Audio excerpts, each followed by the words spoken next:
Why, hello and welcome to another episode of Who's That Pokemon?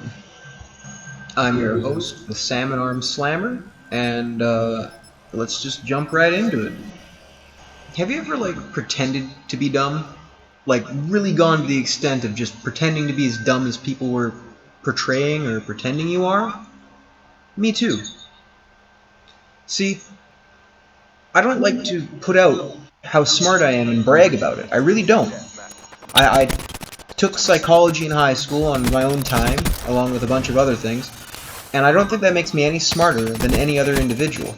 But I do think it makes it easier to identify pathology, right? How people make things prior and then try to skip ahead and make it fit, right?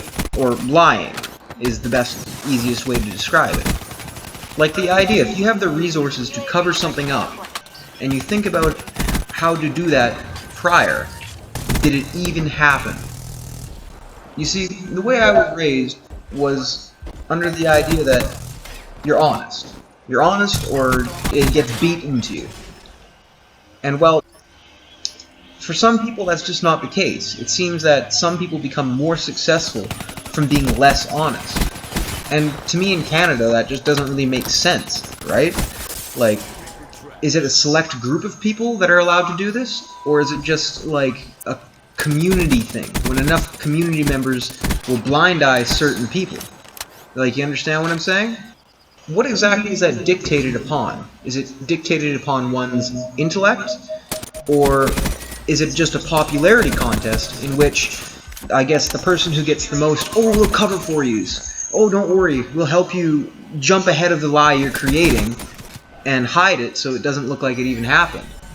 Like, is it a numbers game, or are intellectual people just not as credited or as, I guess, valued in Canada? Now, a lot of things can influence this sort of effect, right?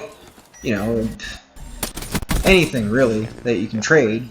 So, I guess the main point I'm trying to drive home in this one is, what happens when more honest people get together and make the popularity contest about honesty, facts, and I guess pointing out this form of popularity contest community exploitation that holds intellectual people back?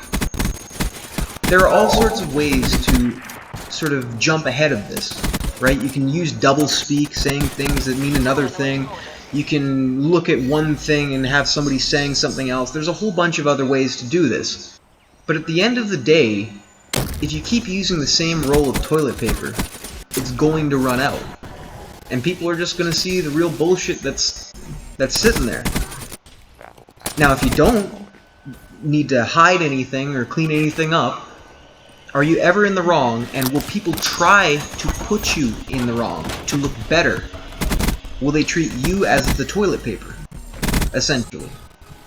This has been a shorter video of mine, and I've been pretty busy lately trying to reorganize a whole bunch of things and revamp and start a new dialogue line, or a new series, my bad.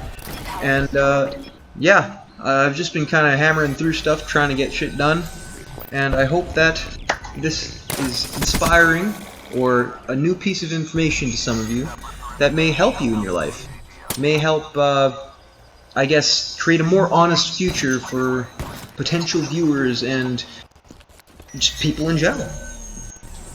Anyways, this is Mr. Avocadoman, and I endorse this message, and yeah, peace, love, and prosperity. Keep it real.